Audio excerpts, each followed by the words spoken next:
प्यारे साथियों नमस्कार। कैसे हैं आप सभी प्यारे दोस्त। उम्मीद है आप सभी लोग अच्छे, शानदार, स्वस्थ, जबरदस्त, जिंदाबाद होंगे और आप सभी प्यारे साथियों की पढ़ाई बहुत अच्छी चल रही होगी।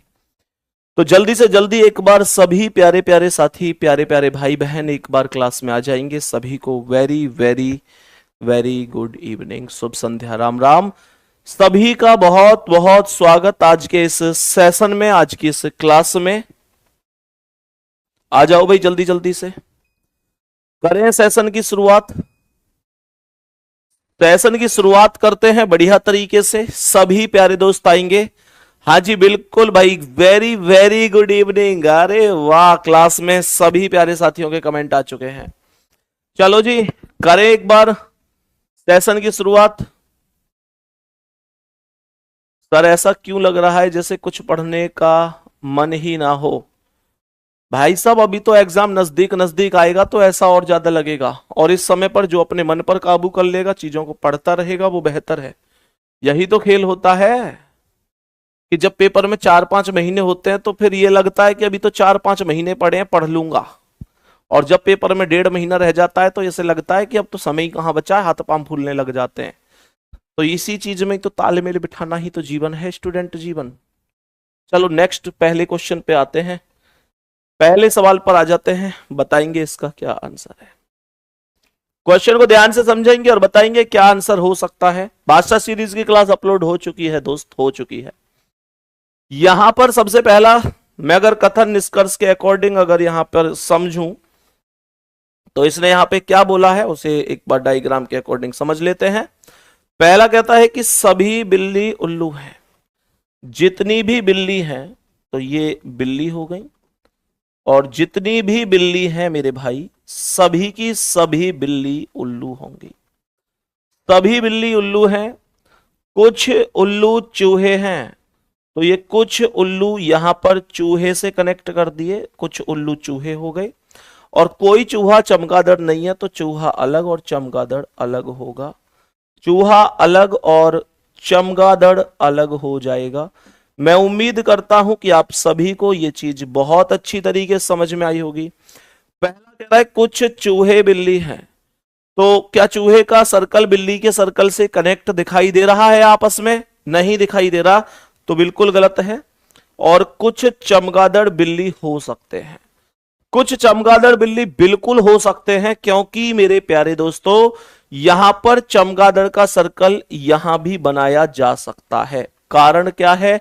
कारण बस इतना सा है कि यहां पर इसने बोला कि भाई जो कथन था कि कोई चूहा चमगादड़ नहीं है, अगर मैं चमगादड़ का सर्कल यहां बनाऊंगा तो भी चूहा चमगादड़ नहीं है। बात समझ में आ रही है? चूहा फिर भी तो चमगादड़ नहीं है। तो कहने का मतलब डायग्राम एक से ज्यादा बनने की स्थिति में अगर कोई चीज एक जगह सही हो रही है, एक जगह गलत हो रही है, तो उसकी संभावना को व्यक्त माना जाता है। ये बात आप सभी साथी समझ रहे होंगे। थम्स अप करेंगे कितने प्यारे भाई बहन का जवाब है कि हाँ भैया बिल्कुल सही है। कहेंगे कि केवल निष्कर्ष सेकंड अनुसरण करता है। कुछ चमगादड़ बिल्ली हो सकते हैं। थम्स अप कहां है आपके? जल्दी से जवाब देंगे। नेक्स्ट क्वेश्चन की ओर चलता हूं। बड़ा प्यारा सा क्वेश्चन है, बहुत सुंदर सा सुथरा क्वेश्चन है। ध्यान से समझना कैसे हो सकता है। सवाल ने कहा कि टाउन वी डब्ल्यू के पश्चिम में है। मैंने कहा डब्ल्यू अगर यहां है तो डब्ल्यू का पश्चिम यहां होगा, और जो वी होगा वो डब्ल्यू के पश्चिम में हो जाएगा। डब्ल्यू के पश्चिम में वी होगा। भाई सीधी सी बात है कि अगर ये डब्ल्यू है तो पश्चिम इधर साइड होता है, तो डब्ल्यू का पश्चिम यहां पर वी हो जाएगा। कोई दिक्कत तो नहीं है। पूर्व बोलता तो इधर होता, उत्तर बोलता तो ऊपर होता, दक्षिण बोलता तो नीचे हो जाता। सही है। अब सुनो ध्यान से, ये क्वेश्चन बिल्कुल साफ नहीं दिख रहा प्रदीप जी, इसकी ब्राइटनेस कम करो, ध्यान दो थोड़ा सा। क्वेश्चन मुझे ही साफ नहीं दिख रहा, बच्चों को कैसे दिखेगा? सभी प्यारे दोस्त बताएंगे क्या सही दिख रही हैं चीजें? नहीं दिखेगा ये बच्चों को, मुझे ही नहीं दिख रहा सामने स्क्रीन में साफ। बताओ भाई, यहां से एक बार चेक कराओ, इसकी ब्राइटनेस हल्की कम करवाओ। देखो ध्यान से, मैंने कहा कि वी डब्ल्यू के पश्चिम में है, तो W का पश्चिम इधर होगा, V आ जाएगा। कह रहे टाउन X V के पूर्व में है, तो V के पूर्व में X यहां भी हो सकता है और V के पूर्व में X इधर भी हो सकता है, क्योंकि पूर्व तो यहां भी है और यहां भी है, वो अभी देख लेंगे कि कहां पर मौजूद हो सकता है। आगे कहता है कि टाउन Y W के उत्तर में है। Y W के उत्तर में, तो W का उत्तर ऊपर होगा और Y यहां आएगा। टाउन Z X के उत्तर में है। अगर X के उत्तर में Z है, X को यहां मान रहा हूं तो Z यहां होगा, X को यहां मान रहा हूं तो Z यहां होगा। क्या कह रहा है आगे, सही दिख रहा है? चलो ठीक है, अभी बताएंगे सभी प्यारे दोस्त। अब सही दिख रहा है, एक बार थम्स अप कर दो कि हाँ जी ठीक दिख रहा है अब। अच्छा, इसमें थोड़ा ब्लर दिख रहा है। चलो, टाउन ZW के उत्तर पश्चिम में है। अगर मैं यहां पर देखूंगा तो ये ZW के उत्तर पूर्व में आ रहा, तो इसका मतलब ये कॉन्सेप्ट मत लगाओ, ये वाला लगाओ कि ZW के उत्तर पश्चिम में है, क्योंकि मैं जानता हूं कि यहां पर उत्तर होता है और यहां पश्चिम होता है, तो बीच में उत्तर पश्चिम होगा। बिल्कुल सही है। इसका मतलब यह हुआ कि ये वाली संभावना हटा देते हैं। सवाल यहां पर कहता है कि W के सापेक्ष X की स्थिति क्या है। इसका मतलब है W पर बैठकर देखेंगे कि X की दिशा कौन सी बन रही है। अगर मैं W पर बैठकर X की दिशा देखूं तो आप जानते हैं कि इधर पश्चिम बन रहा है, X के भी पश्चिम में V है, Y के पश्चिम में Z है। जो पूछे सो आप बता सकते हैं और मेरे प्यारे दोस्त C ऑप्शन पर टिक लगा सकते हैं। जल्दी से बताएंगे, कोई डाउट या कोई परेशानी तो नहीं है? थम्स अप, बात समझ में आ गई? चलो नेक्स्ट क्वेश्चन पे आओ। सभी प्यारे भाई बहन ध्यान से देखेंगे इस आकृति को कैसे कैसे रोटेट हो रही है, कैसे कैसे ये आकृति रोटेट हो रही है, ध्यान देना। मैंने कहा पहली आकृति में सिंगल ये तीर का साइन है राइट हैंड पर, दूसरी में ये थोड़ा सा आधा इधर खिसका और बीच में आया, फिर आधा और खिसका इधर आया, फिर नीचे की ओर आधा खिसका यहां आया। अब ये आगे फिर से खिसकेगा, फिर से खिसकेगा और एक स्टेप नीचे जाने के बाद यहां पर पहुंच जाएगा। तो यहां नीचे ये तीर का साइन कहां पर दिखाई दे रहा है? नीचे यहां पी जो इसमें बीच में है ए वाला, इसमें यहां पर तीर नहीं है, इस कोने में, यहां पर राइट हैंड वाले कोने में। तो पहला वाला तो हो गया गलत, पहला गलत है। बाकी यहां भी दे रखा है और यहां दे रखा है ऊपर, तो ये भी गलत है। केवल ए और बी दो ऑप्शन बचे हैं। अब ध्यान देना, जब मैं यहां से आगे बढ़ूंगा तो यहां पर पहले में तो ये ट्राइंगल था ही नहीं, ट्राइंगल, फिर लेफ्ट में आधा खिसका, फिर लेफ्ट में आधा खिसका, अब आधा और खिसक के यहां बीच में आ जाएगा, यहां पर बीच में यहां पर आ जाएगा और यहां पर अगर बीच में आएगा तो जवाब सी ऑप्शन हो जाएगा। सी ऑप्शन यहां, क्योंकि बीच में इसमें लेफ्ट हैंड पर, यहां इस जो वर्ग है इसके बीच में दे रखा है। सी ऑप्शन करेक्ट आंसर हो जाएगा। सी ऑप्शन मेरे क्वेश्चन का द परफेक्ट आंसर होगा, कोई डाउट नहीं है। नेक्स्ट अगला सवाल, नेक्स्ट अगला सवाल एक बार जल्दी से बताएंगे प्लीज। ये कॉपी पेस्ट कौन सा कर रहा है? कमेंट थोड़े से बड़े करो। Om Prakash ji please copy paste मत करो मेरे भाई। बताओ भाई जल्दी से इसका आंसर क्या है, देखेंगे सभी प्यारे दोस्त। एक यहां पर स्टेप दिया है CAR, कुछ यहां पर शब्द हैं CAR, फिर SHE, ये सब के सब स्टेप बिल्कुल अलग अलग हैं।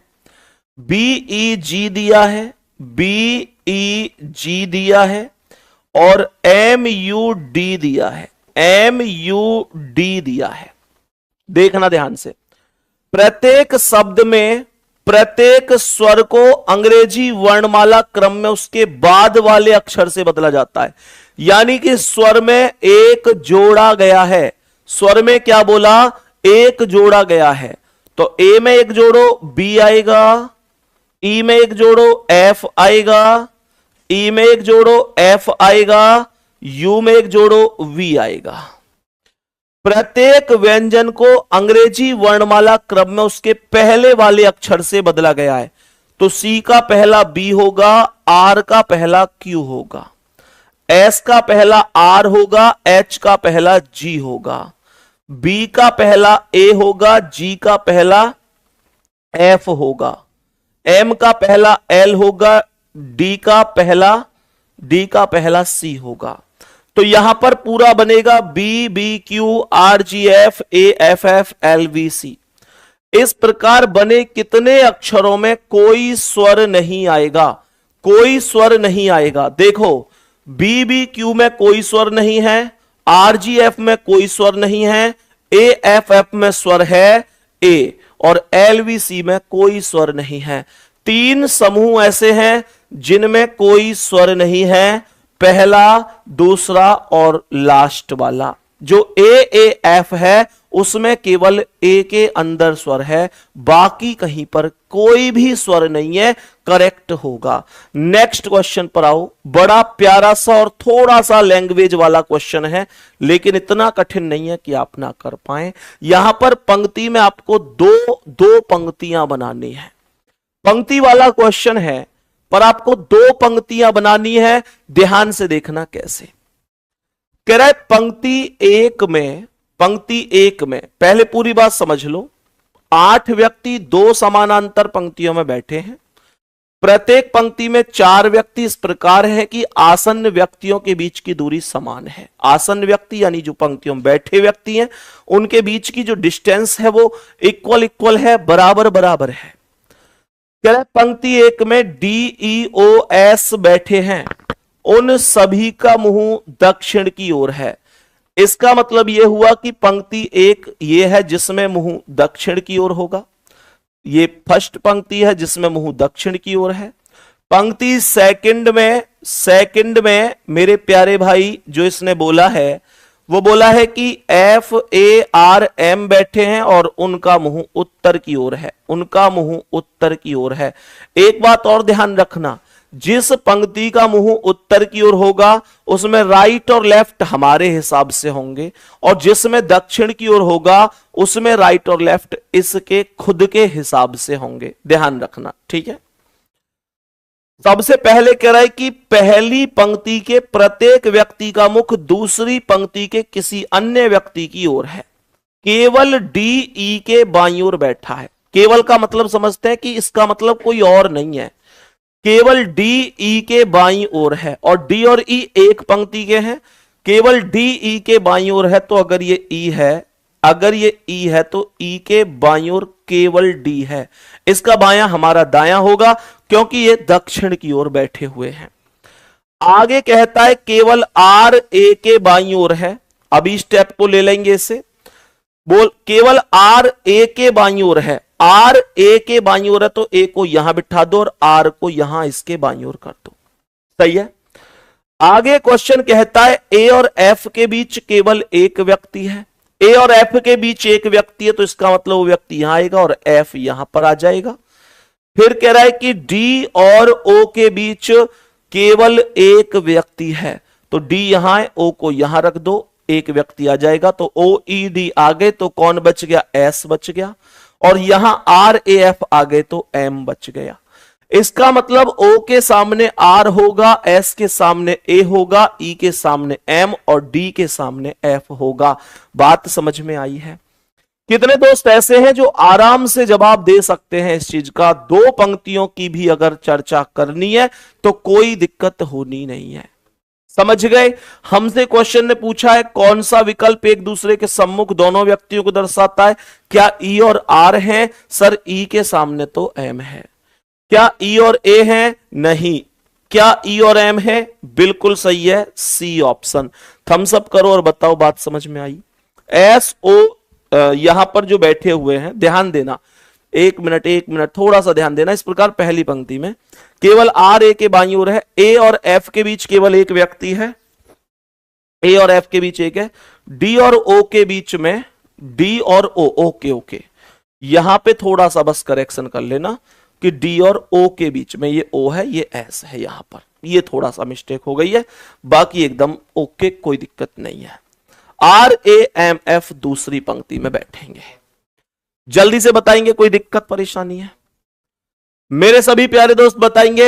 एक एक चीज एक्सेप्ट हुई, केवल DE के बाईं ओर है, DE के बाईं ओर है, तो बायां इधर चलेगा क्योंकि इनका मुंह दक्षिण की ओर है। दूसरा कह रहा है केवल R, तो मेरे प्यारे दोस्त यहां पर E और M अर्थात C ऑप्शन बिल्कुल करेक्ट आंसर होगा, कोई दिक्कत नहीं है। सही है, सारी शर्तों को आप मिलाकर देख सकते हैं, कोई समस्या नहीं है। नेक्स्ट अगला सवाल, इस प्रश्न को ध्यान से समझेंगे, क्वेश्चन कह क्या रहा है, एक एक स्टेप को ध्यान से पढ़ेंगे। क्लास में दिक्कत क्या आ रही है यार आज है? बच्चे क्यों कंप्लेंट कर रहे हैं ब्राइटनेस ज्यादा है? आगे बढ़ो भाई ध्यान से। सवाल कह रहा है हैरिसन एक एम्बुलेंस चालक है, एम्बुलेंस चलाता है, ध्यान रखना। ड्राइविंग करते समय वह निम्नलिखित में से एक को छोड़कर अन्य सभी कार्य करने के लिए अधिकृत है।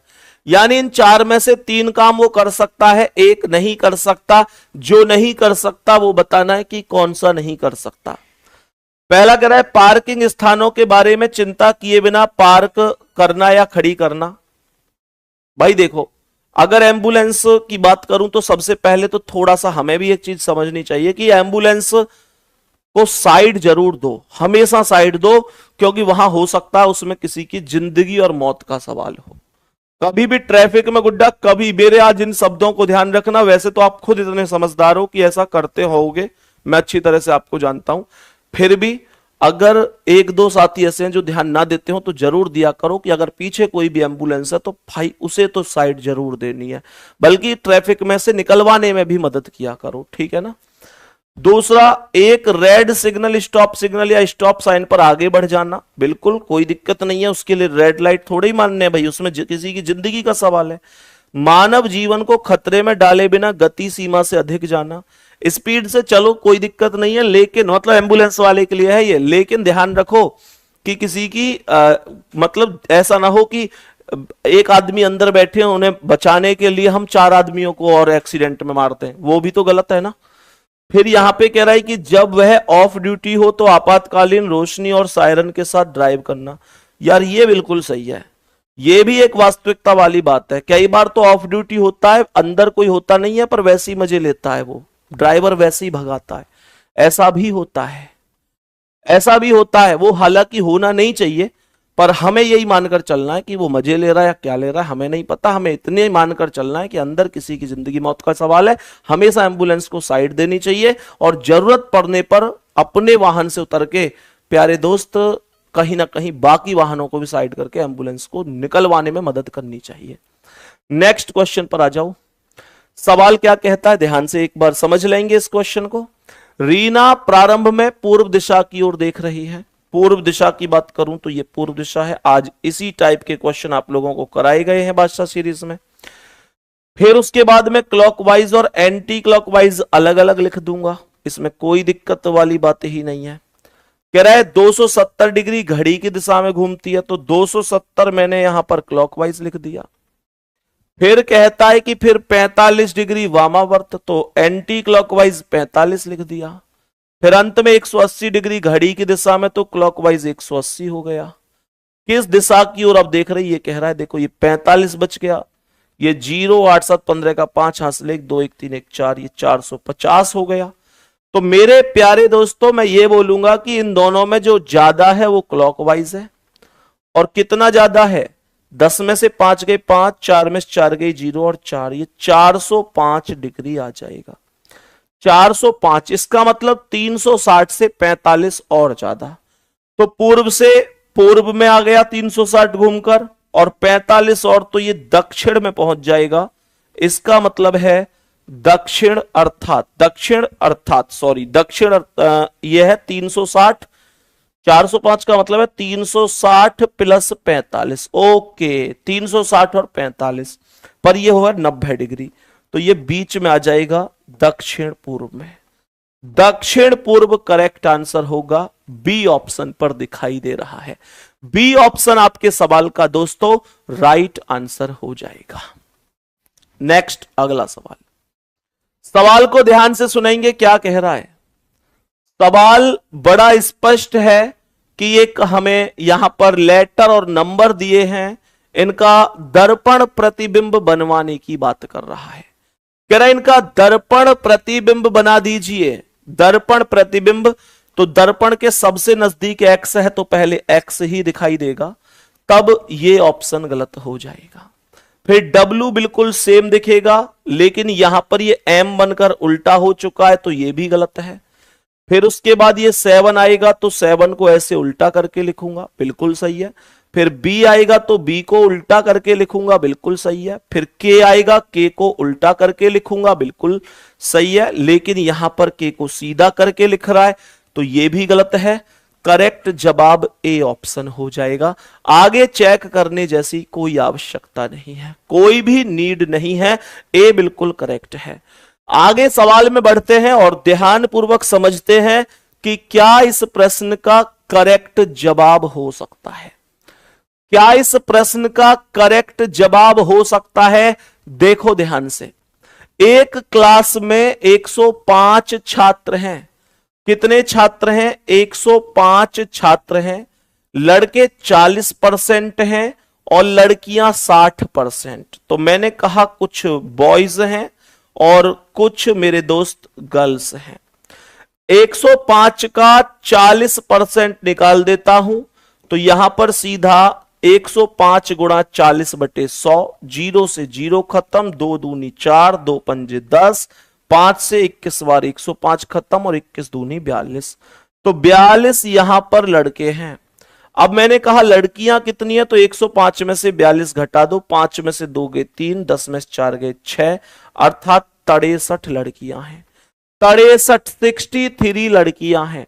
कह रहा है शिवानी ऊपर से 30वें पर है, तो ये ऊपर साइड से यहां पर शिवानी होगी और ये 30वें स्थान पर हो जाएगी। उससे 20 लड़कियां आगे हैं। आगे का मतलब हमेशा ऊपर होता है। 20 लड़कियां आगे तो इसका मतलब 20 नाम इससे ऊपर होंगे।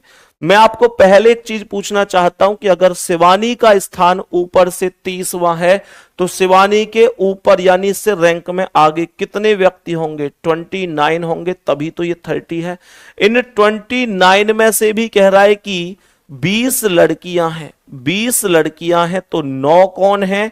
9 बॉयज हैं। 9 बॉयज हो जाएंगे। कह रहा है उसके पीछे लड़कियों की संख्या बताओ, तो ये कह रहा है इसके पीछे यानी बाद में कितनी लड़कियां? देखो ना, 20 तो ऊपर हैं और एक खुद शिवानी है। टोटल लड़कियां थी 63 और 21 माइनस कर दूंगा। 21 क्यों माइनस कर रहा हूं? क्योंकि 20 लड़कियां शिवानी से ऊपर हैं और 20वीं लड़की खुद शिवानी है। 20 लड़कियां ऊपर हैं और 20वीं लड़की खुद शिवानी है। बोलो हाँ या ना, बोलो हाँ या ना। तो टोटल 63 में से 21 घटा रहा हूं, 3 में से 1 गया 2, 6 में से 2 गए 4 और 42 लड़कियां हैं। ये करेक्ट जवाब है, ये करेक्ट जवाब होगा। नेक्स्ट क्वेश्चन की ओर आ जाते हैं। क्वेश्चन को ध्यान से समझते हैं, क्या बोल रहा है।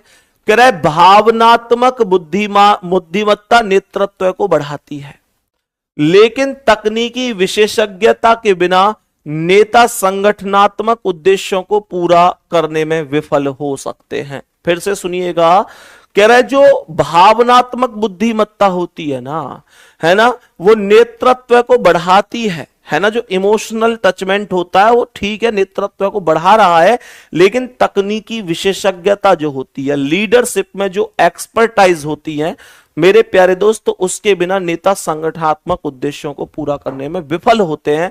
तो यहां पर मेन चीज क्या बताइए? तकनीकी विशेषज्ञता आनी आवश्यक है। पहला कहता है नेतृत्व की सफलता के लिए केवल भावनात्मक बुद्धिमत्ता पर्याप्त नहीं है। केवल जो भावात्मक बुद्धिमत्ता है वो पर्याप्त नहीं है। बिल्कुल सही बात है, ये बिल्कुल पर्याप्त नहीं है। मेरे प्यारे दोस्तों ध्यान से सुन लो, ये जो लोग सी बता रहे हैं, कह रहे हैं केवल सेकंड निष्कर्ष अनुसरण करता है, थोड़ा सा ध्यान तो दो। उसने कथन में यह बोला था, कथन के अकॉर्डिंग टू स्टेटमेंट चला करो आप लोग। According to statement. उसने बोला था कि भावनात्मक बुद्धिमत्ता नेतृत्व को बढ़ाती है, नेतृत्व को बढ़ा रही है, ठीक है, लेकिन एक शब्द और दिया है, लेकिन एक शब्द और दिया है ना। लेकिन तकनीकी विशेषज्ञता के बिना नेता संगठनात्मक उद्देश्यों को पूरा नहीं करते। तो इसका मतलब यह है कि नेतृत्व की सफलता अगर चाहिए तो केवल मैं कह रहा हूं भावनात्मक बुद्धिमत्ता होनी चाहिए, लेकिन केवल उससे काम नहीं चलेगा, केवल उससे काम नहीं चलेगा। इसलिए पहला सही है। कह रहे तकनीकी विशेषज्ञता प्रभावी नेतृत्व सुनिश्चित करती है। ऐसा मेरे प्यारे दोस्त, ऐसा तो नहीं बोला कि भाई केवल यही करती है, तो ऐसा तो मैं नहीं कह सकता। मेरा जवाब होगा केवल पहला सही है, केवल पहला ही सही होगा मेरे प्यारे दोस्तों। निष्कर्ष निष्कर्ष कहां गया, केवल निष्कर्ष सेकंड अनुसरण करता है। डी ऑप्शन करेक्ट आंसर हो जाएगा, डी ऑप्शन करेक्ट आंसर हो जाएगा। क्या कह रहा था, तकनीकी विशेषज्ञता, तकनीकी विशेषज्ञता के बिना प्रभावी नेतृत्व तकनीकी विशेषज्ञता प्रभावी नेतृत्व सुनिश्चित करती है। एक मिनट थोड़ा सा रोकेंगे मेरे प्यारे दोस्त, हो सकता है कि यह भी ठीक हो।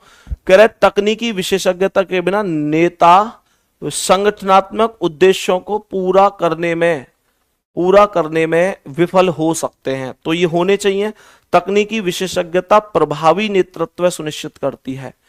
दूसरा वाला कहीं ना कहीं सही हो सकता है।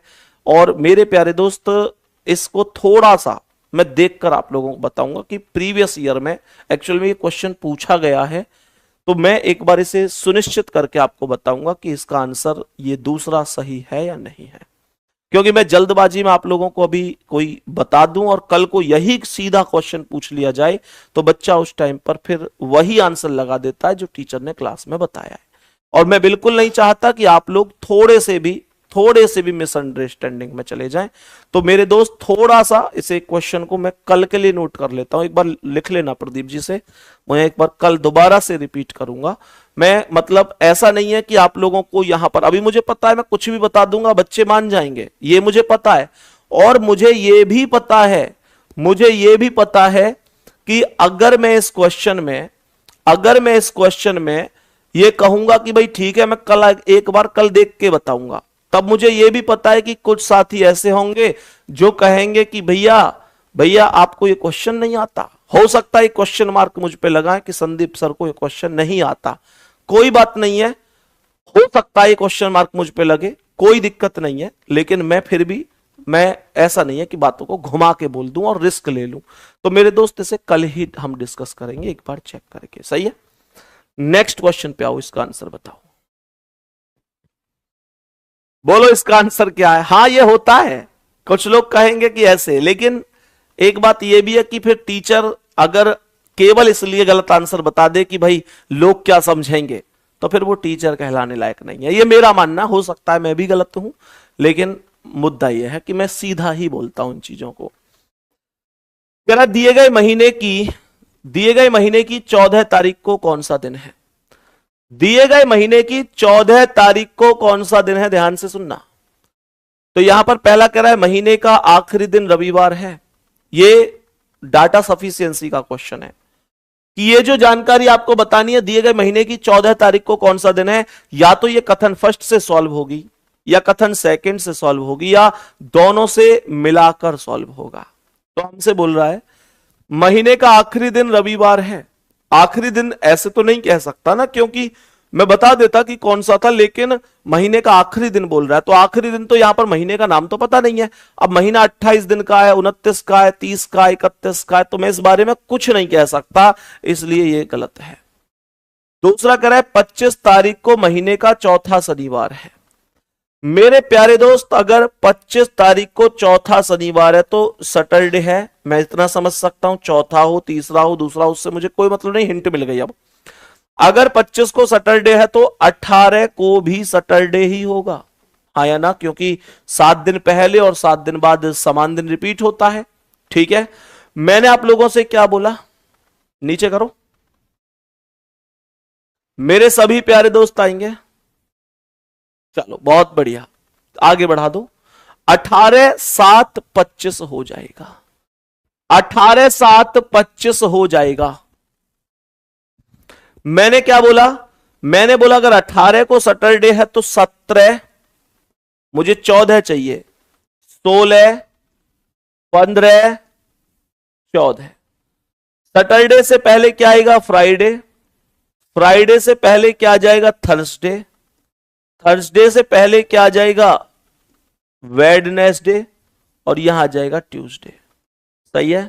Tuesday, Wednesday, Thursday, Friday, Saturday, इस तरीके से। और मेरे दोस्त 14 को ट्यूसडे आ गया। तो ये किससे सॉल्व हुआ? ये अकेला सेकंड पर्याप्त है। जवाब डी ऑप्शन होगा कि अकेला कथन सेकंड पर्याप्त है, जबकि फर्स्ट अकेला अकेला अपर्याप्त है। डी ऑप्शन राइट हो जाएगा। नेक्स्ट, अगला सवाल। बताओ सभी प्यारे दोस्त कि कितने सर्कल हैं इसमें? कितने टोटल वृत्त हो सकते हैं? टोटल सर्कल की संख्या बताओ कितनी है? टोटल सर्कल की संख्या बताओ कितनी हो सकती है?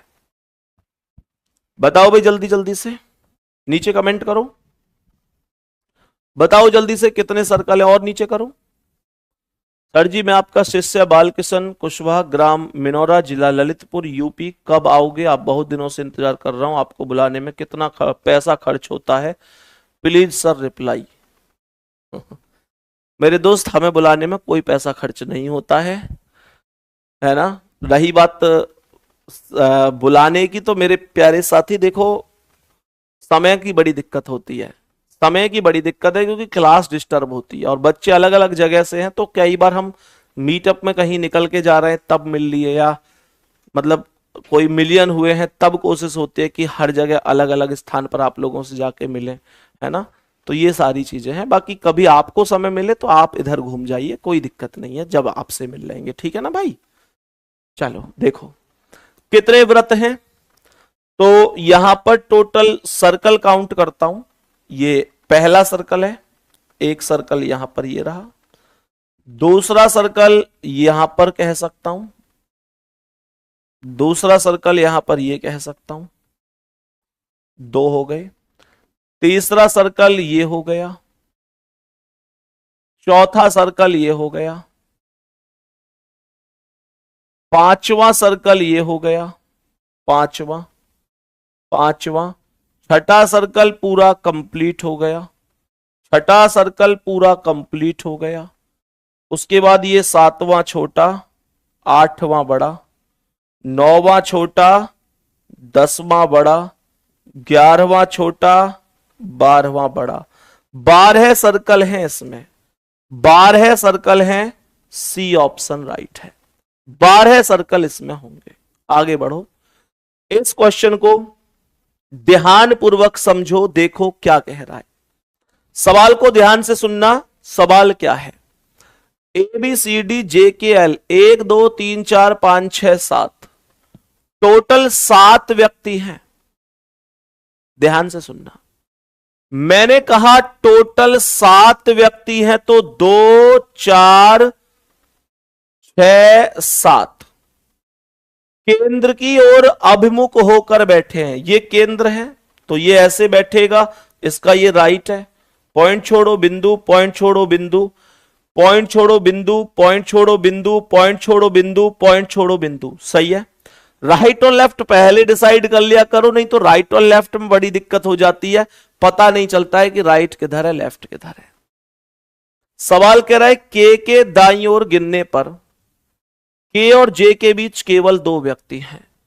अगर के दाईं ओर गिनोगे तो के और जे के बीच में 2 व्यक्ति हैं, ये कह रहा है। बी के दाईं ओर गिनने पर डी और बी के बीच में केवल 3 व्यक्ति हैं, ये कह रहा है। जे बी के ठीक दाएं पड़ोस में बैठा है। सवाल ने बोला जे बी के ठीक दाएं पड़ोस में है, और मैंने आपको कई बार बोला है कि जब कभी दाया बाया बोला करे वहां से क्वेश्चन को स्टार्ट किया करो। तो इसने कहा जे बी के दाएं बैठा है, और आगे कह रहा है ए एल के ठीक दाईं ओर है। तो मैं एक काम करता हूं, एल वाला पॉइंट इसे उठाकर आगे बढ़ जाता हूं। मेरे प्यारे दोस्त कोई दिक्कत नहीं आएगी, आराम से जो भी दाया बाया आप उसे उठा सकते हैं। इसने बोला जे बी के ठीक दाईं ओर, पड़ोस में बैठा है, तो अगर ये बी है तो बी के ठीक दाईं ओर यहां पर जे आ जाएगा। जे बी के ठीक दाईं ओर पड़ोस में है, और यहां पर बोला था कि बी के दाईं ओर गिनने पर डी और बी के बीच केवल 3 है, तो बी के दाईं ओर गिनो 1 2 3, डी यहां आ जाएगा। बी के दाईं ओर गिनने पर 1 2 3 बैठे हैं बी और डी के बीच में। यहां पर कह रहा है कि के दाईं ओर गिनने पर के और जे के बीच में 2 व्यक्ति हैं, तो के दाईं ओर गिनने पर के और जे के बीच में 2, के को यहां बिठा दो, के दाईं ओर गिनोगे तो 1 2 व्यक्ति हो जाएंगे के और जे के बीच में। आगे कह रहा है ए एल के ठीक दाईं ओर है, एल ये है तो एल के दाईं ओर यहां पर ए आएगा, बच गया सी, वो यहां आएगा। कितने लोगों का डायग्राम एकदम बिल्कुल ऐसे ही है। क्लॉकवाइज घुमाओ किसी भी अक्षर से या एंटी क्लॉकवाइज घुमाओ, बिल्कुल सेम टू सेम नजर आ रहा है जी, कोई दिक्कत नहीं है। कितने साथी ऐसे हैं? हमसे कह रहा है सी के दाईं ओर चौथे स्थान पर कौन है? सी के दाईं ओर चौथे स्थान पर कौन है? सी के दाईं ओर चौथे पर, तो सी का दायां 1 2 3 4 ए हो जाएगा। मेरे प्यारे दोस्त बताइए जल्दी से बताएंगे। ए लिखा हुआ है सी ऑप्शन पर, यही राइट है। कॉपी कर लेंगे जल्दी से, पूरा सीक्वेंस बना है DALJB C के। नेक्स्ट क्वेश्चन ये रहा, बताओ जल्दी से बोलो क्या जवाब होगा, जल्दी से बोलो क्या जवाब हो जाएगा। देखना ध्यान से, मैंने यहां पर बोला इस आकृति को अगर मैं पूर्ण करूंगा तो सबसे पहले जब यहां पर मैं इस आकृति को इस वर्ग में पूर्ण कर रहा हूं तो मुझे इतनी बात समझ में आती है कि यहां से ये लाइन ऐसे क्रॉस होगी, यानी कि इस वर्ग में लेफ्ट साइड में नीचे से लाइन क्रॉस होगी, जो कि यहां पर आप देख सकते हैं आराम से, ठीक है ना। तो मेरे प्यारे दोस्तों अब ध्यानपूर्वक समझना अगला स्टेप। यहां से अगर मैं ध्यान से देखूं तो यहां से सबसे पहले आप एक काम करिएगा, इस लाइन को यहां आगे तक बढ़ाओ, यहां से इसे यहां मिला दो और यहां से इसे यहां मिला दो, तो इस कोने पर इस तरीके की आकृति बनेगी। जबकि इस कोने पर यह आकृति नहीं बन रही, इसमें ये इधर साइड बन रहा है ट्राइंगल, ये यहां बनना चाहिए, नीचे बनना चाहिए, एक लेफ्ट में एक नीचे बनना चाहिए। यहां लेफ्ट में है ही नहीं, यहां लेफ्ट में है ही नहीं, यहां लेफ्ट में है ही नहीं, तो एक लेफ्ट में यहां एक नीचे यहां। बी ऑप्शन पर टिक लगा सकते हैं, बी ऑप्शन पर हम प्यारे दोस्तों टिक लगा सकते हैं, कोई दिक्कत नहीं है। आगे बढ़िएगा नेक्स्ट क्वेश्चन पर, बताओ इसका जवाब क्या है। इस प्रश्न का जवाब बताएंगे क्या होगा। देखो ध्यान से, सवाल ने कहा है संख्या 23 वाले फलक के विपरीत क्या है। 23 के विपरीत पूछ रहा है, 23 के विपरीत। ध्यान देना, 23 के पास 25 और 22 बैठा हुआ है, तो 25 और 22 कभी भी अपोजिट नहीं होगा। 25 मैंने काट दिया, 22 इसमें है नहीं। यहां पर 23 के पास 21 और 26 बैठा हुआ है, तो 21 और 26 भी नहीं होगा। 21 काट दिया, 26 काट दिया, बच कौन गया? 24। सी ऑप्शन करेक्ट आंसर है, सी ऑप्शन करेक्ट आंसर है। ये जो क्वेश्चन है ना, मैं दोबारा से रिपीट कर रहा हूं, ये क्वेश्चन मैं चाहता तो बता देता कि भाई कौन सा सही है, लेकिन मैंने क्यों नहीं बताया। ये जो क्वेश्चन है ये मैंने इसलिए नहीं बताया क्योंकि अभी मैं जब इस क्वेश्चन को पढ़ रहा हूं तो मुझे ऐसा लगता है कि दोनों सही है, पहला भी सही है और दूसरा भी सही है, लेकिन आयोग ने इसका आंसर जो दिया है वो ये दिया है कि केवल पहला सही है। तो मेरे दोस्त, जब हमारा जो मस्तिष्क है क्वेश्चन को पढ़ने के साथ वो आयोग के क्वेश्चन से तालमेल नहीं खा रहा, तो उस स्थिति में पहले इस क्वेश्चन की आंसर की को एक बार दोबारा से, कि इस पर कभी कोई विवाद तो नहीं रहा, क्योंकि आंसर की जो आई है हमारे पास वो प्रारंभ वाली है जो पहले आंसर की आती है। फिर इस पर क्या विवाद रहा, क्या नहीं रहा, अगर रहा है तो क्या आंसर बदला गया, वो सारी चीजें देख के मैं आपको बताऊंगा। समझ रहे हैं आप लोग? क्योंकि कई बार क्या होता, अभी जैसे मैंने ये क्वेश्चन पढ़ा तो अकॉर्डिंग टू कथन मुझे लगता है कि दोनों के दोनों सही हैं। अब मैं अपने मन से दोनों सही तो कर दूं, लेकिन आयोग ने इसे बताया है कि केवल पहला सही है। तो बस मुझे वही चीज थोड़ी सी क्लियर करनी है कि आयोग ने ऐसा क्यों बताया, और जब आयोग ने पहला सही बताया तो क्या इस पर कभी कोई रिट डाली गई, क्या उस पर रिट डालने के बाद क्या कोई कभी ऐसा दोबारा से करेक्शन आया कि हाँ भाई दोनों सही हैं, तो वो एक बार चेक करके तब मैं आपको बताऊंगा, इसलिए थोड़ा सा मैंने यहां पे इसे होल्ड किया है। ठीक है, नेक्स्ट क्वेश्चन पे आते हैं। नेक्स्ट क्वेश्चन ये रहा, कह रहा है बताओ ये जो डायग्राम है ये किसका हो सकता है। बुध ग्रह शुक्र, सर बुध ग्रह शुक्र का तो ये बनेगा बुध अलग शुक्र अलग, दोनों ग्रह में आएंगे, ऐसे बनेगा। कह रहा है व्यवसायी वैज्ञानिक गायक, सर व्यवसायी वैज्ञानिक गायक का तो ये बनेगा कि कुछ व्यवसायी वैज्ञानिक हैं कुछ गायक, इस तरीके से बनेगा। यहां पर पालक सब्जी आड़ू, सर पालक सब्जी होती है आड़ू अलग होगा, ऐसे बनेगा। तो महिला तैराक और पुरुष बना देंगे कि महिला और पुरुष अलग हैं, कुछ महिला तैराक होती हैं और कुछ पुरुष तैराक होते हैं, तो डी ऑप्शन राइट है। नेक्स्ट क्वेश्चन पर आओ, इस प्रश्न का आंसर बता दो क्या होगा। इस प्रश्न का आंसर बता दो क्या होगा, जल्दी से, ट्रिक बता रखी है ना, आपको बोला था सबसे पहले उत्तर, उत्तर के बाद पूर्व, पूर्व के बाद दक्षिण, दक्षिण के बाद पश्चिम। कह रहा है इवान बिंदु ए से शुरू करते हैं और पूर्व की ओर 8 किलोमीटर, तो पूर्व की वैल्यू 8 लिख दूंगा। फिर दाएं मुड़ते हैं और 19 किलोमीटर, तो इसका दायां इधर होगा, ये 19 किलोमीटर होगा। फिर दाएं मुड़ते हैं 19 किलोमीटर, इसका दायां इधर होगा, ये 19 किलोमीटर होगा। फिर दाएं मुड़ते हैं 9 किलोमीटर, इसका दाएं इधर कुछ नहीं है तो ये 9 किलोमीटर होगा। फिर दाएं मुड़ते हैं 3 किलोमीटर, इसका दाएं इधर कुछ नहीं तो ये 3 हो जाएगा, सॉरी कुछ है, ये 3 हो जाएगा। फिर बाएं मुड़ते हैं 6, इसका बायां इधर, ये 6 हो जाएगा। अंत में दाएं मुड़ते हैं 8, इसका दायां इधर तो ये 8 हो जाएगा। तो ये 8 3 11 8 19, पूर्व का 19 पश्चिम का 19 कट गया, और यहां आएगा उत्तर के पास आएगा 9 और 6 15 और दक्षिण के पास 19, तो 15 और 19 का अंतर है 4। मुद्दा यहां पर यह उठता है कि ज्यादा वैल्यू दक्षिण की है तो क्या दक्षिण आएगा, नहीं, क्योंकि आप लोगों से प्रारंभिक बिंदु से किस दिशा में है ये नहीं पूछा, आपसे पूछा था कि बिंदु ए पर फिर से पहुंचने के लिए, यानी बिंदु ए से ही चलना शुरू किया था और दोबारा से बिंदु ए पर ही पहुंचने की बात कर रहा है। तो बिंदु ए पर दोबारा से पहुंचने के लिए किस दिशा में जाना पड़ेगा, तो भाई उत्तर में जाना पड़ेगा, है ना। तो ये जो ज्यादा वैल्यू आई है ना 19, ये प्रारंभिक बिंदु से अंतिम बिंदु की वैल्यू है, और अगर आप अंतिम बिंदु से प्रारंभिक बिंदु पूछ रहा तो इसका अपोजिट करेंगे, 4 उत्तर करेक्ट आंसर हो जाएगा। नेक्स्ट अगला सवाल बताओ भाई इसका आंसर क्या है, बोलो इस प्रश्न का करेक्ट जवाब क्या होगा। इस प्रश्न का करेक्ट जवाब बताओ क्या होगा। अमिता, बबीता, गीता, कविता, मीता, सरिता और विनीता सब ताईता हैं। अमिता, बबीता, गीता, कविता, मीता, सरिता, विनीता। सवाल यहां पर कहता है कि उत्तर की ओर अभिमुख होकर बैठी हैं।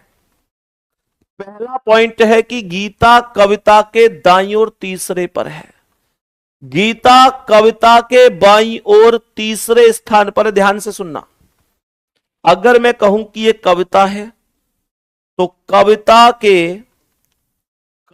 के दाईं ओर पहला, दूसरा, तीसरा, यहां पर गीता आएगी। गीता कविता के दाईं ओर तीसरे पर आएगी, पहला, दूसरा, तीसरा। सरिता मीता के बाईं ओर तीसरे स्थान पर बैठी, अमिता के बाईं ओर तीसरे स्थान पर है। बहुत तगड़ी लाइन है, कंफ्यूज मत हो जाना, बहुत तगड़ी लाइन है, कंफ्यूज मत हो जाना। सवाल ने कहा है सरिता मीता के बाईं ओर तीसरे स्थान पर, इसका मतलब यह मत समझ लेना कि सरिता मीता के बाईं ओर तीसरे पर बैठी है, नहीं, इसने बोला सरिता मीता के बाईं ओर तीसरे स्थान पर बैठी, अमिता के बाईं ओर तीसरे स्थान पर है। इसका मतलब है कि सरिता मीता के बाईं ओर तीसरे स्थान पर बैठी अमिता, तो मीता के बाईं ओर तीसरे स्थान पर अमिता आएगी। मीता के बाईं ओर, मीता के बाईं ओर पहला, दूसरा, तीसरा, मीता के बाईं ओर तीसरे स्थान पर बैठी अमिता, यानी ये अमिता, अमिता सही है। अमिता के बाईं ओर तीसरे पर कौन है? सरिता। अमिता के बाईं ओर तीसरे पर 1 2 3, यहां सरिता आएगी। तो पूरा का पूरा सीक्वेंस बनेगा 1 2 3 4 5 6 7, 1 2 3 4 5 6 7। ठीक है मेरे प्यारे दोस्त, ये बात समझ में आई? मैं दोबारा से रिपीट कर रहा हूं, इस लाइन को ध्यान देना। कह रहा है सरिता मीता के बाईं ओर तीसरे स्थान पर बैठी, अमिता के बाईं ओर तीसरे स्थान पर है। कितने दोस्त इस लाइन को समझ गए? पूरा घुमाया है, मुझे बताओ कितने लोग समझ गए कि सरिता मीता के बाईं ओर तीसरे स्थान पर बैठी, मीता के बाईं ओर तीसरे स्थान पर बैठी। मीता का बायां 1 2 3, मीता के बाईं ओर तीसरे स्थान पर बैठी अमिता, अमिता अमिता के बाईं ओर तीसरे पर है 1 2 3, यहां पर सरिता आएगी। क्या ये बात समझ में आई है सभी को? थम्स अप नहीं आए भाई? मामला घूम गया दिखा तुम लोगों का? एक ही लाइन में देख रहे हो क्या घुमाकर पूछ रहा है? कह रहा है सरिता मीता के बाईं ओर तीसरे स्थान पर बैठी, अमिता के बाईं ओर तीसरे पर है। तो अमिता के बाईं ओर तीसरे पर कौन है? सरिता। और सरिता कहां है? मीता के बाईं ओर तीसरे स्थान पर बैठी, अमिता के बाईं ओर तीसरे पर। तो मेरे दोस्त ठीक है, आगे कहता है कविता के ठीक पड़ोस में ना तो सरिता है ना बबीता है। कविता के ठीक पड़ोस में ना सरिता है ना बबीता है, तो कविता यहां नहीं आ सकती। इसका मतलब क्या बोलूंगा? गीता कविता के दाईं ओर तीसरे पर है, तो कविता को यहां बिठा दो, और कविता के दाईं ओर 1 2 3 यहां पर गीता को बिठा दो, कोई दिक्कत नहीं है। आगे यहां पर क्या कह रहा है कि कविता ना तो सरिता के पड़ोस में ना बबीता के, तो कविता के पास बबीता यहां नहीं आएगा, तो बबीता को यहां लिख दो। और बच कौन गया? कौन बच गया? अब बच गई विनीता, उसे यहां लिखो। क्वेश्चन हो गया खत्म। विनीता और क्वेश्चन हो गया खत्म। सरिता विनीता कविता, अमिता बबीता गीता और Meeta, question is over. Question is over. सवाल कहता है निम्नलिखित में से कौन सा विकल्प समूह से संबंधित नहीं है? इन 4 में से 3 में कोई ना कोई समानता है और एक ऐसा है जो अलग है। पहला कह रहा है अमिता और बबीता। सर अमिता और बबीता एक साथ बैठी हैं। सरिता और कविता, सर सरिता और कविता एक साथ नहीं बैठी। बबीता और मीता एक साथ नहीं बैठी। विनीता और अमिता एक साथ नहीं बैठी। तो ए ऑप्शन अलग है, क्योंकि अमिता और बबीता एक साथ बैठी है, बाकी कोई भी एक साथ नहीं बैठा है। बाकी कोई भी एक साथ नहीं बैठा है। नेक्स्ट क्वेश्चन पर आओ, नेक्स्ट क्वेश्चन का आंसर बताओ, बोलो ध्यान से। सवाल कराए 1 2 3 4 5 6 7, 7 व्यक्ति हैं, एक वर्गाकार मेज के चारों ओर है, और कह रहा है केंद्र की ओर अभिमुख होकर बैठे हैं। तो मैंने केंद्र की ओर अभिमुख होकर इन 7 को बिठाना है। 7 व्यक्तियों को केंद्र की ओर अभिमुख होकर बिठाना है, ठीक है। तो मैंने यहां पर क्या बोला? 1 2 3 4 5 6 7। केंद्र की ओर, तो केंद्र ये है, ये इसका राइट होगा। पॉइंट छोड़ो बिंदु, पॉइंट छोड़ो बिंदु, पॉइंट छोड़ो बिंदु, पॉइंट छोड़ो बिंदु, पॉइंट छोड़ो बिंदु, पॉइंट छोड़ो बिंदु। अब जो बिंदु है वो राइट है, जो बिंदु नहीं है वो लेफ्ट है। जो बिंदु है वो राइट है, जो बिंदु नहीं है वो लेफ्ट है। पहला कह रहा है एच के दाएं से गणना करने पर एच और जी के बीच केवल 5 व्यक्ति हैं। आगे कह रहा है कि ओ जी के ठीक बाएं पड़ोस में है। अगर ये जी है तो जी के बाएं पड़ोस में यहां पर ओ आएगा। जी के बाएं पड़ोस में यहां पर कौन आ गया? ओ आ गया। ओ और आई के बीच केवल एक व्यक्ति बैठा है, तो आई इधर भी आ सकता है, इधर भी आ सकता है। और यहां पर कह रहा था कि एच के दाएं गणना करने पर एच और जी के बीच में 5 व्यक्ति हैं। तो एच के दाईं ओर बोल रहा है, तो एच को यहां बिठाऊं तो 1 2 3 4 5, एच को यहां बिठा दो। और एच के दाईं ओर गणना करोगे ना, तो एच के दाएं 1 2 3 4 5 व्यक्ति होंगे एच और जी के बीच में। और यहां कह रहा है ओ और आई के बीच एक व्यक्ति, तो ओ यहां है ही, आई को यहां बिठा दो, ओ और आई के बीच एक व्यक्ति हो जाएगा। जे एन के बाएं किसी स्थान पर लेकिन एम के दाएं किसी पर है। तो जे बैठा है कहां पर, जे बैठा है एन के बाएं किसी स्थान पर, एन के बाएं जे हो गया, और लेकिन एम के दाएं, तो एम को यहां बिठाओ। क्वेश्चन खत्म, कॉपी करो जल्दी से, जल्दी से कॉपी करो। जी से शुरू करूं तो जी ओ एन आई जे एम एच, डाइग्राम कंप्लीट हो चुका है। जी के दाएं तीसरे स्थान पर पूछ रहा है, तो जी के दाएं 1 2 3 जे होगा, जो कि बी ऑप्शन पर लिखा हुआ है। थोड़े से क्वेश्चन टाइम टेकिंग है, क्वेश्चन का स्तर थोड़ा सा अच्छा है, लेकिन बहुत आसान, पढ़ के भी कुछ खास ऐसा नहीं है कि आप लोगों को केवल मजा आएगा, मतलब और कुछ खास उद्देश्य पारित नहीं होगा। तो इसलिए ध्यान दो, बात को समझो थोड़ा सा। मैं आप लोगों से हमेशा किस वजह से, क्यों इतनी सारी चीजें कहता हूं, इन चीजों को समझा करो।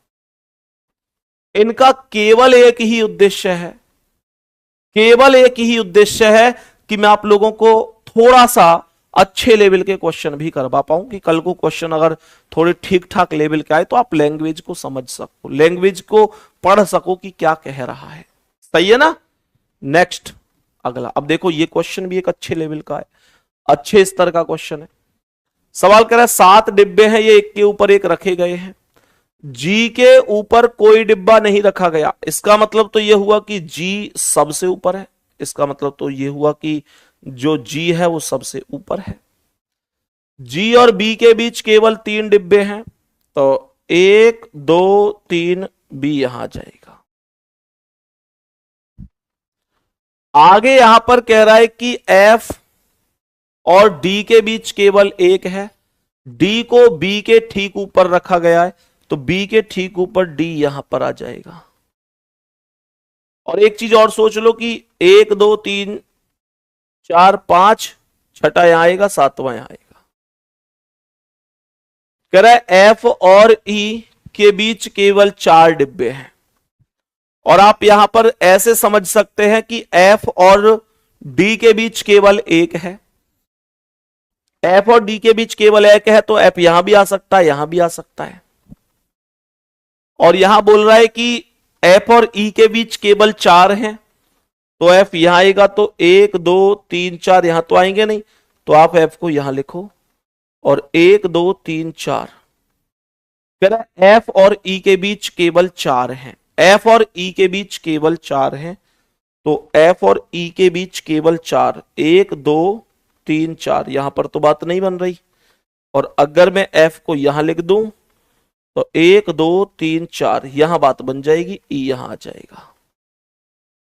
आगे क्वेश्चन कह रहा है ए को सी के ऊपर किसी स्थान पर रखा गया है, तो यहां ए ऊपर आ जाएगा और सी यहां पर आ जाएगा। तो G F A D B C E ये बन जाएगा। जल्दी से बता लो, G F A D B C E ये करेक्ट हो जाएगा। क्वेश्चन ने पूछा क्या है, क्वेश्चन ने पूछा है कि बी के ऊपर कितने डिब्बे हैं, तो बी के ऊपर डी ए एफ जी 4 डिब्बे हैं, 4 डिब्बे हैं, डी ऑप्शन राइट है, 4 डिब्बे हैं बिल्कुल। चलें आगे, क्या कह रहे हैं भाई, एक बार मैं कमेंट ले लेता हूं, अभी हमारे स्ट्रीमर महोदय नहीं है। 1 मिनट सर, आपका दिमाग बहुत फास्ट चलता है, वास्तव में आप रीजनिंग के बादशाह हैं। भैया पढ़ाई पे ध्यान दे ले मेरे दोस्त, पढ़ाई पे ध्यान दे ले। गुरुजी रीजनिंग मेरे नंबर नहीं बढ़ रहे, 50 में से 35 बनते हैं। भाई जो टॉपिक अभी थोड़े से कम है उन पे फोकस करो। सर आप दूसरा समझा रहे हो, राहुल सर दूसरा समझाते हैं, तरीका उनका अलग थोड़ा सा हो सकता है, मेरा थोड़ा सा अलग हो सकता है, पर इस बात का आप लोग विश्वास करेंगे कि भाई दोनों जब पढ़ाएंगे तो समझ में दोनों का आएगा। तरीका बेशक अलग अलग हो सकता है, पर मेरे दोस्त समझ में सब कुछ आएगा। ठीक है, रसगुल्ला बिल्कुल भाई, ठाकुर साहब बिल्कुल, कोई दिक्कत नहीं है। आगे बढ़ते हैं, नेक्स्ट क्वेश्चन पर आएंगे और बताएंगे इसका आंसर क्या है। ये क्वेश्चन आप लोगों का मैट्रिक्स का क्वेश्चन है, तो यहां पर पहले ऐसे चलना है, फिर ऊपर की ओर चलना है। तो आपको बताना है कि जो कोड टाइगर का है वो क्या होगा। क्या पहला 77 होगा? तो 7 और आगे टी और ऊपर 6, पहले 7 आगे यहां पर टी ऊपर 6, तो ये तो 76 बन रहा है, गलत हो गया। यहां पर ये तो गलत है, 76 ठीक बन रहा है। दूसरा कह रहा है आई, आई का कोड क्या 00 होगा? 0I0 बिल्कुल है। जी का क्या 42 है? 4G या 1, ये भी गलत है। 4G1 ये तो 41 बन रहा है, तो ये भी गलत हो गया। बी वाला भी मतलब गलत सा बन रहा है। 22 कैसे बन रहा है? 42 TIG नहीं बनेगा ना। और यहां पर G तो सब जगह ही 42 बन रहा है, फिर 42 तो 4, ओके यहां पे G, यहां 2 पे भी G है, 4G2 बिल्कुल सही है फिर तो। फिर यहां E का बनाओ चलो 22, तो 2E2 बिल्कुल सही है। और R का 96, तो ये 9R6 बिल्कुल सही है। बी वाला करेक्ट है, बी वाला करेक्ट जवाब हो जाएगा, बी वाला एकदम करेक्ट हो जाएगा। नेक्स्ट क्वेश्चन पर आंसर बताओ क्या होगा। प्रसन्न का आनंदित है और नम्र का क्या है? प्रसन्न और आनंदित पर्यायवाची शब्द हैं एक दूसरे के, बताएंगे जल्दी से क्या आंसर होगा। भद्र, नम्र और भद्र, नम्र और भद्र करेक्ट जवाब हो जाएगा। नम्र और भद्र करेक्ट जवाब हो जाएगा, कोई दिक्कत नहीं है। नम्र और भद्र करेक्ट जवाब होगा। ए ऑप्शन पर आपके सवाल का जवाब लिखा हुआ है। नेक्स्ट, डायरेक्शन टेस्ट में इस क्वेश्चन में दिशाओं के परिवर्तन पर आधारित को खूब बेहतर बताया है। पूर्व, पश्चिम, उत्तर, दक्षिण, उसके बाद यहां पर उत्तर पूर्व आएगा। मेरे प्यारे दोस्त यहां पर दक्षिण पूर्व आएगा, यहां पर आएगा उत्तर पश्चिम, और यहां पर आ जाएगा दक्षिण पश्चिम। देखो सुनो ध्यान से, उत्तर पूर्व को पश्चिम कहा जाता है, ये उत्तर पूर्व है। अगर इसे पश्चिम कहूंगा तो मुझे एंटी क्लॉकवाइज घूमना पड़ेगा, 45 90 135, एंटी क्लॉकवाइज 135 डिग्री घूमना पड़ेगा। कह रहा है दक्षिण पूर्व को उत्तर कहा जाए, तो दक्षिण पूर्व ये है, यहां से 45 90 135, ये एंटी क्लॉकवाइज में 135 डिग्री घूमना पड़ेगा। फिर आगे कह रहा है कि दक्षिण पश्चिम को पूर्व कहा जाए, ये दक्षिण पश्चिम को पूर्व कह रहा है, तो यहां भी ये एंटी क्लॉकवाइज 135 हो गया। उत्तर पश्चिम को दक्षिण कहा जाता है, उत्तर पश्चिम से दक्षिण के लिए ये भी एंटी क्लॉकवाइज 135, तो दक्षिण पूछ रहा है, तो यहां से 45 90 135 कहां पहुंच जाऊंगा? उत्तर पूर्व में। उत्तर पूर्व का मतलब बी ऑप्शन हो जाएगा, बी ऑप्शन करेक्ट आंसर हो जाएगा। नेक्स्ट बताओ, ये बिंदु स्थापना वाला है। बिंदु स्थापना ये कितने लोगों ने कभी नहीं पढ़ा? एक बार थम्स अप करो जल्दी जल्दी। कितने लोगों ने बिंदु स्थापना वाले टॉपिक को इस तरीके से कभी नहीं पढ़ा? ये देखो क्या होता है, आप पहले ऊपर वाला बिंदु देखो कहां है। इस आकृति में एक आयत आ रहा है, एक सर्कल है, एक ट्राइंगल है और एक वर्ग है। तो जो ऊपर वाला बिंदु है वो आयत में है, सर्कल में है, पर ट्राइंगल और वर्ग से बाहर है। तो मैं क्या पहले में कहीं ऐसे रख सकता हूं कि वर्ग और ट्राइंगल से बाहर हो जाए, वर्ग और ट्राइंगल से बाहर हो जाए, बाकी दोनों में कॉमन आ जाए? तो देखो कहीं भी नहीं रख सकता, ट्राइंगल ने पूरा एरिया यहां पे सर्कल का और वर्ग का कवर कर रखा है। दूसरे में क्या मैं इसे कहीं रख सकता हूं? ट्राइंगल में ध्यान दो, ट्राइंगल से और वर्ग से बाहर हो, वर्ग ये है, ट्राइंगल ये है, तो ये तो ट्राइंगल ने पूरा का पूरा यहां भी ये देख रखी है, और यहां ये बच रही है तो ये आयत में आ रही, तो यहां भी संभव नहीं है। ट्राइंगल और वर्ग से अलग हो, ट्राइंगल और वर्ग से अलग हो तो देखो यहां रखा जा सकता है। यहां ट्राइंगल में भी नहीं है, वर्ग में भी नहीं है, आयत में भी है और सर्कल में भी है। और जो नीचे वाला दूसरा बिंदु है ये ट्राइंगल में भी है, सर्कल में भी है, वर्ग में भी है, बस आयत में नहीं है। आयत से अलग हो, बाकी सब में कॉमन हो। ये आयत है, तो ऐसा संभव नहीं है कि इससे अलग होके कहीं भी रख दो, तो ये भी नहीं बन सकता। यहां पर देखो तो पहले वाले में वर्ग से और ट्राइंगल से अलग करके, वर्ग और ट्राइंगल से अलग करके यहां रख सकता हूं सर्कल और आयत में, और नीचे वाले को आयत से अलग करके बाकी कॉमन करके मैं यहां रख सकता हूं। तो इस हिसाब से मैं डी आकृति के साथ जा सकता हूं, डी आकृति के साथ जा सकता हूं।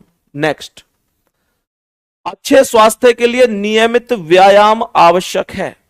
अच्छे स्वास्थ्य के लिए नियमित व्यायाम आवश्यक है। जो अगर अच्छा स्वास्थ्य चाहिए तो नियमित व्यायाम चाहिए। जो लोग नियमित रूप से व्यायाम नहीं करते उनका स्वास्थ्य खराब रहेगा। मेरे प्यारे दोस्त बिल्कुल सही है। क्यों? क्योंकि ऊपर आवश्यक बोला गया है, आवश्यक बोला गया है कि आवश्यक है। अगर स्वास्थ्य चाहिए शरीर तो नैतिक व्यायाम जरूरी है। दूसरा कह रहा है अच्छे स्वास्थ्य के लिए सप्ताह में 1 बार व्यायाम करना पर्याप्त है। कितनी बार पर्याप्त है इस बारे में कुछ नहीं बताया, तो केवल और केवल पहली धारणा ही निहित होगी। बी ऑप्शन करेक्ट आंसर हो जाएगा। आगे बढ़ जाओ। क्रिकेट का संबंध एलबीडब्ल्यू से है, शतरंज का बताओ। शतरंज जितने भी साथी जानते होंगे वो चेकमेट शब्द को जानते होंगे कि चेकमेट क्या होता है, ठीक है। बाकी एलबीडब्ल्यू क्रिकेट में होता है, और लेग बिफोर विकेट, ये जो मेरे प्यारे दोस्त एलबीडब्ल्यू जब विकेट के बिल्कुल मिडिल स्टंप के आगे पैर आ जाता है और उस पर बॉल लगती है तब अपील होती है। ये क्वेश्चन बताओ, 27 28 2 क्वेश्चन आपको बताने हैं, और ये क्वेश्चन है डिसीजन मेकिंग से। फिर से कह रहा हूं डिसीजन मेकिंग बहुत इंपॉर्टेंट है। डिसीजन मेकिंग से तो आप मुंह मोड़ नहीं सकते। यहां पर हो सकता है 5 क्वेश्चन भी आप लोगों से पूछ ले। तो पहला कह रहा है कि किसी भी अनुशासन में कम से कम 50% अंक सहित स्नातक होना चाहिए। दूसरा कह रहा है वित्त की विशेषज्ञता सहित प्रबंधन में स्नातकोत्तर होना चाहिए, यानी पोस्ट ग्रेजुएशन। जो उम्र है वो 1 फरवरी 2021 को कम से कम 25 वर्ष होनी चाहिए और 35 वर्ष से अधिक नहीं होनी चाहिए। किसी संगठन के लेखा वित्त विभाग में कम से कम अर्हता प्राप्ति के बाद 2 वर्षों का कार्य अनुभव होना चाहिए। चयन परीक्षा में कम से कम 40% अंक मिले होने चाहिए। मानकर चलो इन बातों को, अगर इन बातों में ऑफर की बात करूं, देखो एक तो सेकंड में ऑफर है। सेकंड क्या थी कि भाई स्नातकोत्तर होनी चाहिए, विशेषज्ञता होनी चाहिए सहित प्रबंधन में स्नातकोत्तर। मान के चलो कोई इसे पूरा नहीं करता, किंतु उसने बतौर उप प्रबंधक वित्त किसी संगठन में कम से कम 3 वर्षों तक कार्य किया, तो उसका मामला महाप्रबंधक के पास जाना है। सही है। और एक 5वीं शर्त में भी छूट दी गई है। 5वीं दी की चयन प्रक्रिया में कम से कम 40% अंक मिले हों। अगर किसी को नहीं मिले हैं किंतु उसे स्नातकोत्तर स्तर पर कम से कम 70% अंक मिले हैं, तो उसका मामला प्रेसिडेंट वित्त के पास भेजा जाना है। तो चलें एक बार चेक करें इसे। तुम्हारे भाई का नाम आया है इसमें, देखो देखते हैं क्या मामला होता है। तो सबसे पहली शर्त क्या थी कि अनुशासन में किसी में 50% से स्नातक होना चाहिए। कह रहे संदीप शर्मा, अच्छा ठीक है, स्नातकीकरण में 60% अंक मिले, तो पहला वाला बिल्कुल सही है। 50 चाहिए थे, 60 आ चुके हैं। सेकंड कह रहा है वित्त में विशेषज्ञता सहित प्रबंधन में स्नातकोत्तर होना चाहिए। 75% सहित अपना MBA पूरा करने के बाद, बिल्कुल सही है भैया। BBA के बाद MBA पोस्ट ग्रेजुएट हो गया, ये भी सही है। थर्ड शर्त की बात करता हूं। थर्ड शर्त कहती है कि भाई उम्र 1-2-21 को 25 और इसके बीच में होनी चाहिए, और इसका जन्म हुआ है 25 मई 1991 को। तो 1991 से 9 साल तो हो गई 2000 तक, और 21 ये हो गई, तो 21 और 9 30 साल का हो गया, तो 25 और 35 के बीच में ही आएगा, ये भी सही है। शर्त नंबर 4 पर आ जाओ। 4 शर्त ये कहती है कि संगठन के लेखा वित्त विभाग में कम से कम अर्हता प्राप्ति के बाद 2 वर्षों का कार्य अनुभव होना चाहिए। क्या इसे 2 वर्षों का अनुभव है? यहां पर क्या इसे 2 वर्षों का अनुभव है? पिछले 4 वर्षों से वह एक संगठन में वित्त विभाग के रूप में कार्य कर रहा है, बिल्कुल सही है। 5वीं शर्त, भाई 2 साल का अनुभव चाहिए और उसे 4 साल का अनुभव है। आगे यहां पर क्या कह रहा है? कह रहा है 5वीं शर्त में कि चयन प्रक्रिया में 40% अंक होने चाहिए। यह कह रहा है उसके चयन परीक्षा में 39% है, तो यहां ये फेल है। लेकिन क्या 5वीं शर्त पर कोई ऑफर है? 5वीं शर्त पर ऑफर है ऑफर यह है कि अगर पांचवी शर्त फेल है पर स्नातकोत्तर स्तर पर 70% है तो मामला प्रेसिडेंट वित्त के पास जाएगा। तो क्या इसके हित में है? हाँ बिल्कुल। इसके पोस्ट ग्रेजुएशन में 75% है और ऑफर के लिए 70% अंक चाहिए थे, पर इसके तो 75% अंक हैं, तो ऑफर में पास है। ऑफर में पास है, ऑफर में पास है। इसका मतलब क्या है? इसका मतलब इतनी सी बात होगी, इतनी सी बात होगी कि भाई इसके मामले को प्रेसिडेंट वित्त के पास भेजा जाएगा। मैंने कहा मामले को प्रेसिडेंट वित्त के साथ, तो ऑप्शन नंबर डी लगा लेना। इस क्वेश्चन का आंसर लिख लो, मामला प्रेसिडेंट वित्त के पास भेजा जाएगा। थम्स अप कर दो अगर समझ में आया है तो। आगे बढ़ता हूं गुड्डा जी नेक्स्ट क्वेश्चन पर। एक ये भी क्वेश्चन है, इसे भी ध्यान से पढ़ लेते हैं। फर्स्ट क्या थी शर्त? फर्स्ट वाली शर्त पर आते हैं। अनुशासन में किसी में 50% से स्नातक होनी चाहिए। तो यहां पर देखो, उसे स्नातीकरण और स्नातकोत्तीकरण में 60% अंक मिले तो पहली पास है। इसे इस ग्रेजुएशन और पोस्ट ग्रेजुएशन दोनों में ही 60% मिले। वित्त विशेषज्ञता में स्नातकोत्तर होना चाहिए। भाई साहब अपना स्नातकोत्तर उसको कर चुका है, तो ये वित्त विशेषज्ञता में बोला है, लेकिन है ना, वित्त विशेषज्ञता में थोड़ा सा होल्ड पर डालूंगा क्योंकि वित्त में विशेषज्ञता सहित प्रबंधन में बोला है। क्या इसमें वित्त में विशेषज्ञता कहीं भी इसका है? विभा तिवारी का जन्म 8 मार्च 1988 को हुआ था। स्नातकीकरण और स्नातकोत्तीकरण दोनों में 60% है। अपना स्नातकोत्तीकरण करने के बाद पिछले 3 वर्षों से वह एक संगठन के लेखा विभाग में काम कर रही है। चलो बताया नहीं है, होल्ड पर डालते हैं। थर्ड शर्त पर चलते हैं एक बार। थर्ड शर्त एज को लेकर थी, थर्ड शर्त एज को लेकर थी और 2021 में 25 से ये आयु। इसकी डेट ऑफ बर्थ कितनी है? इसकी डेट ऑफ बर्थ 1988 है। 1988, तो ये 1988 से 12 साल वो हो गई और 21 10 31 2 33 साल, लगभग 33 साल बैठेगी उम्र। तो उम्र की कोई टेंशन नहीं है। शर्त नंबर 4 पर आते हैं। 4 शर्त थी हम लोगों की कि भाई संगठन के लेखा में 2 वर्ष का अनुभव होना चाहिए। तो ये लेखा विभाग में कार्य कर रही है पिछले 3 वर्षों से, तो ये भी सही है। और लास्ट शर्त क्या है? लास्ट शर्त है, लास्ट शर्त है, लास्ट शर्त है, लास्ट शर्त है कि भैया 5वीं शर्त है, चयन परीक्षा में कम से कम 40%। चयन परीक्षा में कम से कम 40% और इसे चयन परीक्षा में 65% अंक मिले हैं। 65% अंक मिले हैं। मेरे सभी प्यारे दोस्त बताओ भाई जल्दी से, जल्दी से बताओ मेरे सभी प्यारे दोस्त, क्या करना चाहिए? इसका क्या करना चाहिए?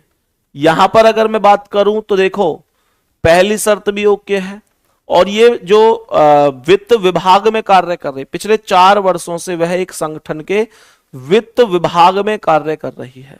और यहां पर वित्त विभाग के बारे में ही बोला गया है कि भाई संगठन के वित्त विभाग में ही उसे अनुभव होना चाहिए, है ना, वित्त विभाग में कम से कम 2 वर्ष का। अब एक चीज है, वित्त में विशेषज्ञता सहित प्रबंधन में स्नातकोत्तर होनी चाहिए। तो प्रबंधन में स्नातकोत्तर है या किस में है, इस बारे में यहां पर चेक करते हैं क्या कुछ बताया गया। प्रबंधन में स्नातकोत्तर है अपना स्नातकोत्तीकरण पूरा करने के बाद। इस तरीके से तो इसमें कोई चीज यहां बोली नहीं गई है। तो मेरे प्यारे दोस्त बताओ क्या किया जाना चाहिए? क्या किया जाना चाहिए? इसने एक बार फिर से देख लो, संगठन में नहीं, पूरी बात को पहले ध्यान से सुनो। इसने यहां पर यह चीज बोली है कि जो यहां पर शर्त है ना, कहां गया क्वेश्चन, देखो कह रहा है वित्त में विशेषज्ञता सहित। तो वित्त में विशेषज्ञता तो हो पर प्रबंधन में स्नातकोत्तर होनी चाहिए। आप मुझे बताओ कि प्रबंधन में ये स्नातकोत्तर है क्या? ये स्नातकोत्तर है पर क्या प्रबंधन में है? क्या ये प्रबंधन में है यानी मैनेजमेंट में क्या स्नातकोत्तर है? क्या किया है उसने? जैसे यहां पर इसने एमबीए किया था, इसने एमबीए किया था, तो यहां पर इसने ना इसका कोई कोर्स बताया है ना कुछ बताया है। बताओ बताओ मेरे सभी प्यारे दोस्त, क्या होगा फिर? कॉपी पेस्ट मत किया करो दोस्त, कॉपी पेस्ट के लिए तुमसे बार बार मना किया है, कॉपी पेस्ट मत किया करो, है ना। तो यहां पर कहने का मतलब यह है कि जो जानकारी है वो इस बारे में पर्याप्त नहीं दी गई है। अब अगर जानकारी अपर्याप्त दिया गया तो अपर्याप्त के साथ जाएंगे, और मानकर चलो ये है कि भाई एमबीए, अगर यहां एमबीए देता या ये बोलता कि प्रबंधन में किया है, तो फिर हम इसका सिलेक्शन कर देते हैं, है ना, फिर हम इसका सिलेक्शन कर लेते हैं। ऑफर नहीं है, ऑफर कहां है? इस वाली शर्त पर ऑफर कहां है?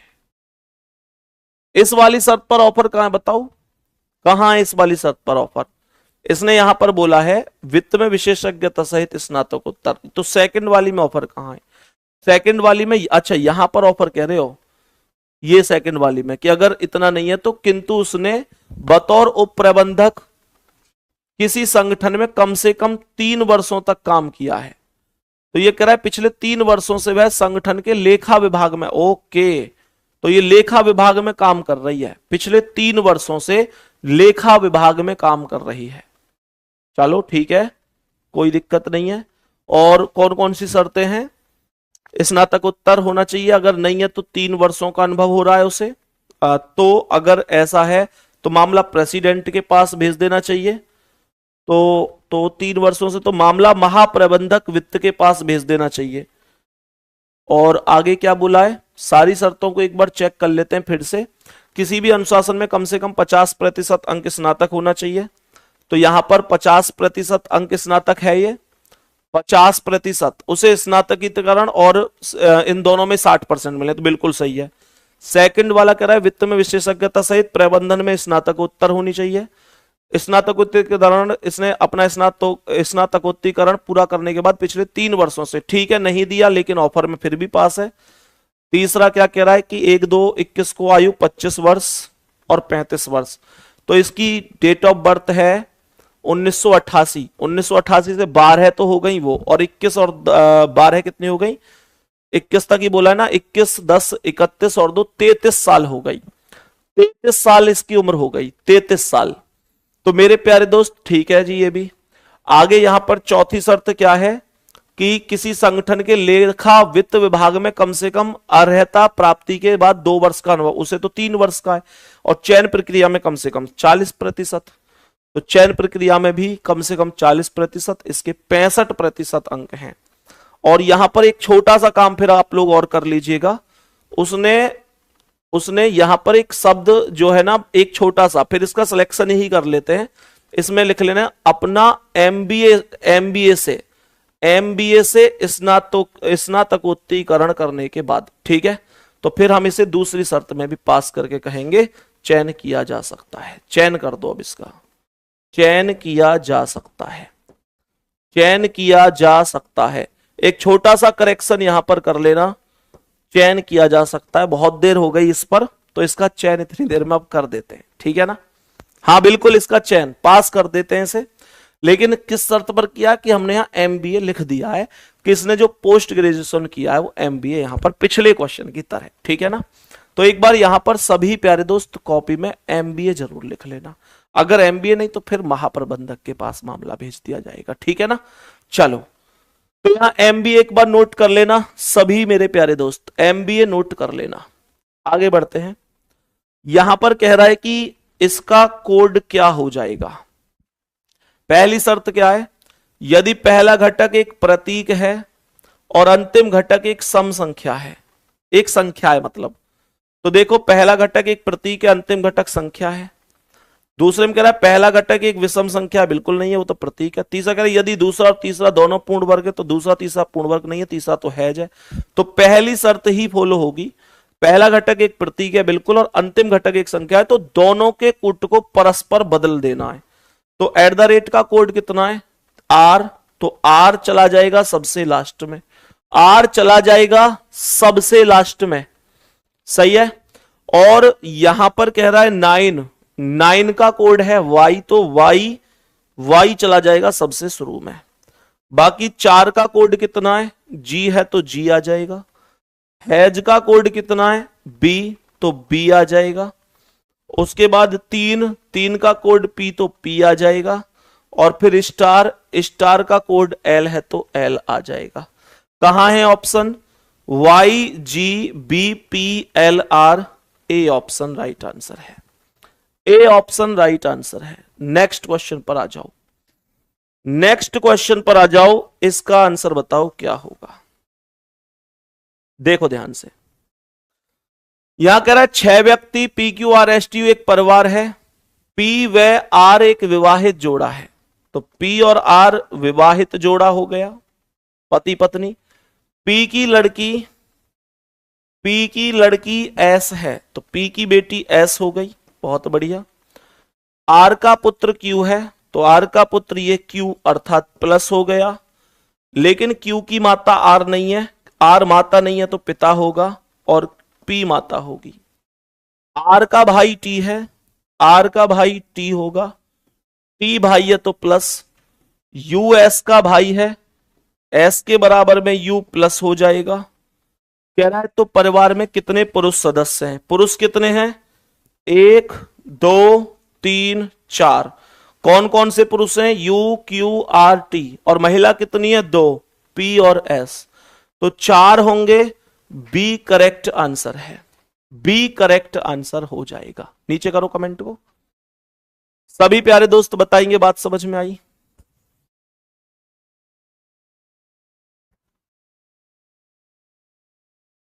मेरे भाई एक बार डॉक्टर को दिखाओ, अगर कान के पर्दे में छेद है तो एक बार डॉक्टर को दिखाओ प्लीज। ठीक है, ये 30 क्वेश्चन में से कितने आपके सही हुए आज की क्लास में? आज के क्वेश्चन थोड़े से टाइम टेकिंग थे, थोड़े से बड़े थे, ये समझता हूं मैं इस बात को। और ये मैं जानबूझ के भी थोड़ा सा स्तर बढ़ा के लाया था, क्योंकि अगर पेपर थोड़ा आसान आता है तो सब कर देते हैं, लेकिन थोड़ा सा कठिन आता है तो आपको दिक्कत नहीं होनी चाहिए। ठीक है ना? इस उम्मीद से, इस विश्वास के साथ। ठीक है, ओके, ऑल द बेस्ट। मिलते हैं अगली क्लास में, तब तक के लिए थैंक यू, नमस्ते।